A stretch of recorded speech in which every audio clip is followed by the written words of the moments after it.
Okay, check it out. This is my storage unit, number 57.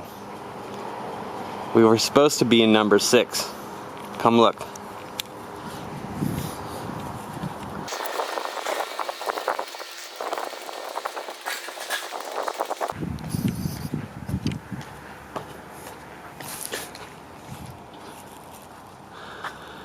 Number 6 would have been about here. We would have lost everything. All of our earthly possessions, all of my hard drives, all of my computers, everything I've ever worked on would have been lost. The reason that we did not end up in number 6 is because last minute, Kiley had the wherewithal to ask our landlords if it was easy to get a trailer to number 6, and he said not really, so he put us in 57. And as a result, by dumb luck, our stuff is still around. Crazy times. You just heard my storage unit story. Perhaps it's best that I fill you in on all of the events. And so the skinny is that recently, about a month ago, there was a huge fire in southern Oregon in my hometown. And due to high winds and extremely dry and high temperatures, the fire quickly spread throughout the valley, through Talent, Phoenix, Medford, even parts of Central Point, and it just decimated everything in its path. So I literally moved back to Oregon, and 4 days later, I lived through Armageddon. And it was a sight to be seen. It was absolutely the craziest thing I've ever seen. Never in a million years did I think that a wildfire would go down into a valley and incinerate everything in its path. Most people, I think, thought that it would go towards the hills and burn up forests, but it did no such thing. So we're still reeling here in southern Oregon from the effects of the fire. If you haven't already, check out the aerial drone footage that I've been posting on this channel. And in that, there's links to fire relief organizations. So if anybody feels like giving, they can go and hit those links and help out people who lost everything. Literally, people had zero time to prepare. Some of them got knocks on the door 5 minutes before, and it was like, grab whatever you can and get the hell out.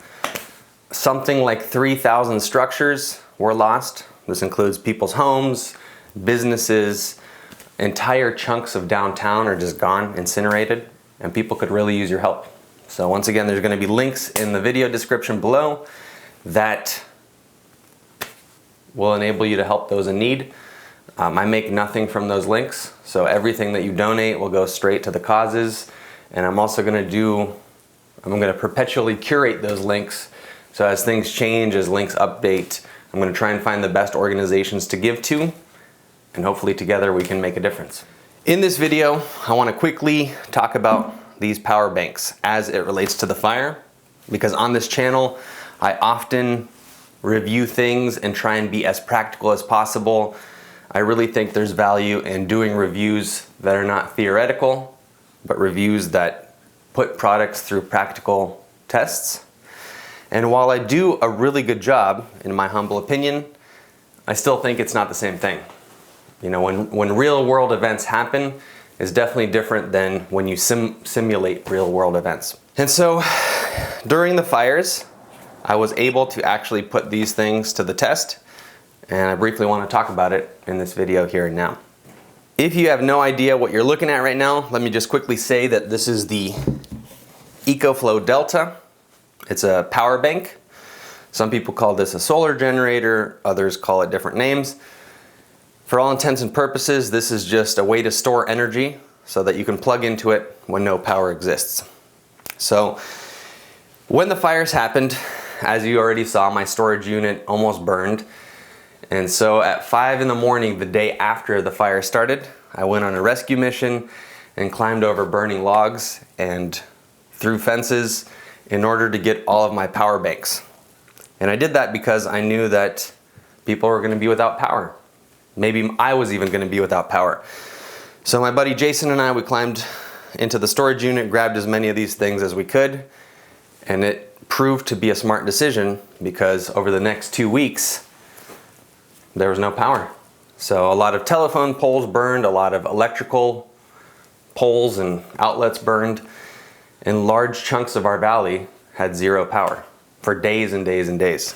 In fact, some people still don't have power, and it's been about a month since the fire started. And so, in effect, I got to real world test these during an emergency situation. And my mind is forever made up. In the past, I have thought that these things were luxury items. You know, it's great to have them for van life, it's great to have them for camping, but having lived through an emergency situation and utilized these things regularly, I now understand that they are a survival tool. And so, just to give you a few ideas of how they were used, I gave one to my sister. She lives in a household with 7 people. They were without power for about 2 weeks. And so they were able to do things like run HEPA filters perpetually, 24 hours a day, based off of these generators. And the reason that's important is because the air quality after the fires, after the wind died down, was terrible. We were pushing 500 on the AQI, which is very toxic air. It's poisonous air. And those people who were not able to run filters damaged their lungs severely.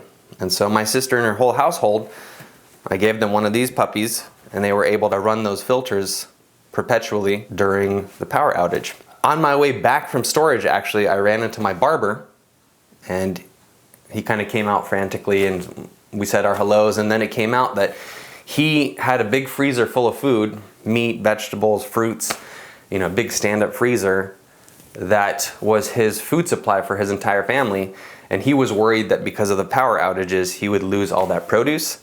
And so I gave him one to borrow, and he was able to plug into it and save his entire food supply.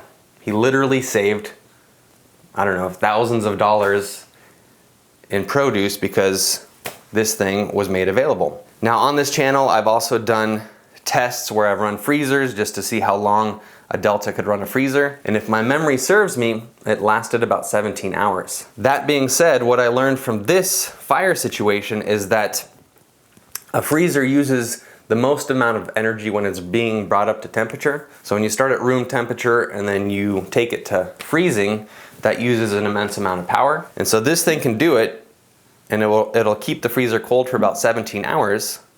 That being said, if your freezer is already cold and you plug this thing in, it'll run a freezer for over a week. And that's ultimately what ended up happening. He was able to plug in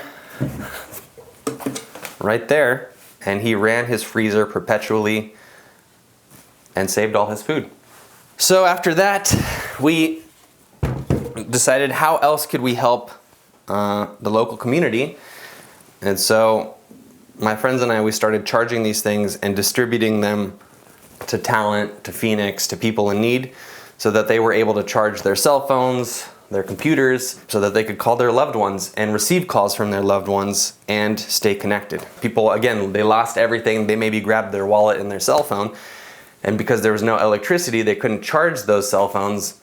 Everybody was trying to call each other and make sure everybody was safe. And so hopefully we did our part and helped people connect and gave them some semblance of normalcy, some, I don't know, gave them some peace of mind so that they can tell their loved ones, hey guys, we're fine, we didn't burn up. And actually, a couple of these units and a couple of these R600s that I had on hand, which is also made by EcoFlow, it's kind of the baby brother, they're still out there, still charging devices because some parts of our valley are out of juice. There's no power still. And EcoFlow throughout this whole thing has been incredibly generous. Big shout out to them. They basically, I had some of these already in storage, but they went ahead and sent me some more, and those have been distributed in the community so as to help people recover. On this channel, Butenko Films, I have reviewed numerous batteries and solar generators, but the one thing that sets these things apart that really makes them exquisite is how fast they charge. So both the EcoFlow Deltas as well as the R600 unit, they can charge from 0 to 80% in about an hour, and that makes all of the difference in an emergency situation because things are moving so fast, people don't have time to plug in and wait there for 13 hours for your battery to charge. They might as well just go out and buy a gas generator, which by the way, we're completely sold out instantly. But they might as well go that route if they can, because it just provides perpetual power. The nice thing about these units is you can plug them in at home or at a friend's house. Anybody that has power can plug this in at their house, and in a little bit over an hour you can go from 0 to 100, and then you're back at it charging cell phones, running HEPA filters, etc., etc.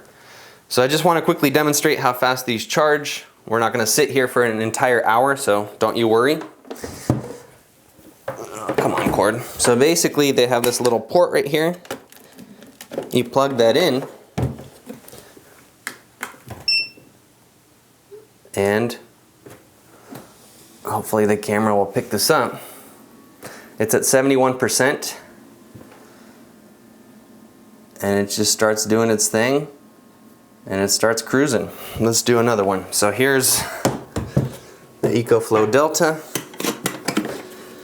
We're going to plug this guy in,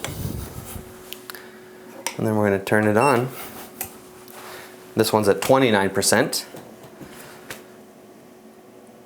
And liftoff. So both of these units will again charge from 0 to 100% in a little bit over an hour. And so then you can start doing laps. Listen to that. So the input right here is at 470, 80, 520 watts, and it just keeps on climbing. The cord is running a ton of juice into this thing. Now it's at 642 watts. This one is charging slightly slower at 316. And so you can literally do laps. You can charge this thing, give it to somebody in need. They charge their devices, they run their filters. 24 hours later, when it's out of juice, they bring it back to your house, provided that you have power. You plug into the wall. It charges while they take a shower, eat breakfast, and then you can literally send it back out into the world, and it's still doing good. So, whereas in the past I thought that these were a luxury item, I'm 100% convinced now that they are a survival item. They're an essential tool that is a good idea to have around the house, because shit happens.